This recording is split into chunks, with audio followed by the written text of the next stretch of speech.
ఈ కాంగ్రెస్ పార్టీ వచ్చిందంటే మా హౌసింగ్ బోర్డు అమ్మడమే. ఈ 18 నెలల కాలంలో 18 పైసలు ఇవ్వలే. మా పత్తనారు బ్రిడ్జ్ 60 కోట్ల రూపాయలు పెట్టి బ్రిడ్జ్ ఆ రోజు సాయం చేసి ఇప్పుడు దాన్ని స్టార్ట్ చేయరు. అండర్ పాస్ బాలనార్ బ్రిడ్జ్ దగ్గర అండర్ పాస్ ఉంటే అది స్టార్ట్ చేయరు. ఇంత ట్రాఫిక్ సమస్య ఉన్నప్పుడు కూడా పట్టించుకున్నటువంటి పాపాన పోయి ఉన్నటువంటి ల్యాండ్ను ఈ రోజున ఇప్పటికే 300 కోట్ల రూపాయల ల్యాండ్ అమ్మారు. రేపు 25వ తారీఖు 7 ఎకరాల 33 గుంటల ల్యాండ్ను రేపు 25వ తారీఖు మళ్ళా అమ్ముకొని వాళ్ళ ప్రభుత్వ గల్లలు నింపుకునే ప్రయత్నం చేస్తూ ఉన్నారు. అంటే మా కుక్కట్పల్లి ప్రాంతంలో ఉన్నటువంటి మా హౌసింగ్ బోర్డు ప్రజల సొత్తే కావాలా మీకు? మీ కాంగ్రెస్ పార్టీ వస్తే మీ కాంగ్రెస్ పార్టీ కనీసం కుక్కట్పల్లి కాన్స్టిట్యూన్సీకి ఒక పైసా పని చేయలే. పొద్దుల లేస్తే బ్యానర్లు పెట్టడం తప్ప, బ్యానర్లు వేసుకోవడం తప్ప ఒక్క పైసా పని కూడా చేయలేదు. ఈ రోజున ఆ రోజున చెరువులు డెవలప్ చేశాం, ఐడియల్ చెరువుని, ముల్లకత్త చెరువు డెవలప్ చేశాం, బోయినపల్లి చేశాం, 450 కోట్లతో మంచినీళ్ళ ట్యాంకులు ఉండి నీళ్ళు తీసుకురాగలిగాం. ఎన్నో అభివృద్ధి కార్యక్రమాలు చేసినటువంటి చరిత్ర కేసీఆర్ నాయకత్వం జరిగింది. మరి పొగిరెడ్డి శ్రీనివాసరెడ్డి గారు మాకున్నటువంటి ఐడిపిఎల్ ఎంప్లాయీస్, ఆ రోజు IDPL employees 163 survey number, 145 survey number, ఇవన్నీ కూడా నేను రెగ్యులరైజ్ చేస్తాను. ఆ రోజు ప్రభుత్వంలో ఉన్నప్పుడు మా దగ్గరకు వచ్చి చెప్పడం కూడా జరిగింది.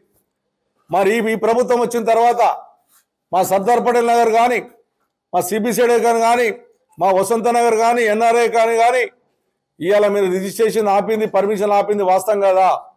ఎప్పుడో 40 సంవత్సరాలు కట్టుకున్నటువంటి వాళ్ళందరూ కూడా మోసం చేసింది కాంగ్రెస్ పార్టీ కాదా? ఒకసారి ఆలోచన చేసుకోవాలి. మా సాయినగర్ ప్రజలు హౌసింగ్ బోర్డు ల్యాండ్ ఆరో రెగ్యులేషన్ మా ప్రభుత్వం ఉన్నప్పుడు అదేవిధంగా 59 కింద మేము డబ్బులు కడితే వాళ్ళకి ఈరోజు 150,000 రూపాయలు గజానికి ఇవ్వమని చెప్పి అక్కడ సాయినగర్లో డిమాండ్ చేయడం ఎంతవరకు కరెక్టో ఒక్కసారి కాంగ్రెస్ పార్టీ మంత్రులు ఆలోచన చేసుకోవాలి. ఎంత దుర్మార్గం చేస్తూ ఉందంటే హైదరాబాద్ నగరం కాంగ్రెస్ పార్టీ వాళ్ళు మేము కట్టిన బ్రిడ్జ్ల కింద కలర్లు వేస్తున్నారు. మీరు ఒకసారి ప్రజలు ఆలోచన చేసుకోవాలి. కలర్లు వేస్తున్నారు తప్ప అలా చేసింది ఏం లేదు. ఆ బ్రిడ్జ్ కలర్ వేస్తున్నారు, బ్రిడ్జ్ మేము కట్టామంటున్నారు. మా లింగంపల్లిలో మన బ్రిడ్జ్ కడితే ఆ బ్రిడ్జ్ కట్టింది కేటీ రామారావు గారు. 33 బ్రిడ్జ్లు కట్టినాం మేము సుమారుగా హైదరాబాద్ నగరంలో. కింద కలర్లు వేసి ఒక్క బ్రిడ్జ్ కన్నా శంకుస్థాపన చేశారా? మంచినీళ్ళు లేక 2 ఏళ్ల నుంచి మీ ప్రభుత్వం వచ్చి మంచినీళ్ళు లేక ట్యాంకర్లు కొనుక్కునే సందర్భాలు చూసాం. ఇవన్నీ కూడా మీకు చాదగాక ఉన్నటువంటి గవర్నమెంట్ ల్యాండ్లు అమ్మేసి ఇలా ప్రజల సొత్తును అమ్మేసి నేను పొగిరెడ్డి శ్రీనివాసరెడ్డి డిమాండ్ చేస్తూ ఉన్నాను. మా కేపీబీ కాలనీలో 10% ల్యాండ్ మాకు కేటాయించాలి. అదేవిధంగా మా చర్చికి ఇవ్వలేదు, 1000 గజాల జాగా చర్చికి ఇస్తామన్నారు. అది కూడా మీరు ప్రామిస్ చేసే ఎలక్షన్లో అది కూడా చర్చికి ఇవ్వాలని డిమాండ్ చేస్తూ ఉన్నాం.